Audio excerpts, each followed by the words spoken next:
Commissioner Hemant કોશિયાની છત્રછાયામાં food and drug વિભાગમાં ભ્રષ્ટાચારે માજા મૂકી છે।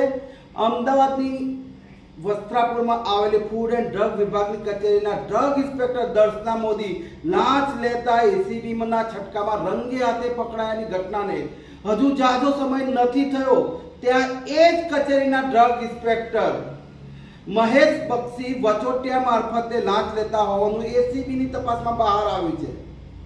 ત્યારે આ ડ્રગ ઇન્સ્પેક્ટરોના ભ્રષ્ટાચાર પાછળ આસિસ્ટન્ટ કમિશનર વાયજી દરજીનો દોરી સંચાર હોવાની પૂરી સંભાવના છે। ત્યારે એસીબી ડ્રગ ઇન્સ્પેક્ટરોની સાથે સાથે આસિસ્ટન્ટ કમિશનર પણ ભ્રષ્ટાચારમાં સંડોવાયેલા નથી એની તપાસ કરે તેમજ આ ભ્રષ્ટાચારી સિસ્ટમને પ્રોત્સાહન આપનારા અને 6.5 કરોડ ગુજરાતની જનતાના આરોગ્ય સાથે ચેડા કરનાર કમિશનર હેમંત કોશિયાના રાજીનામાની પણ ગુજરાત ફાર્માસિસ્ટ એસોસિએશન માંગ કરી રહ્યો છે।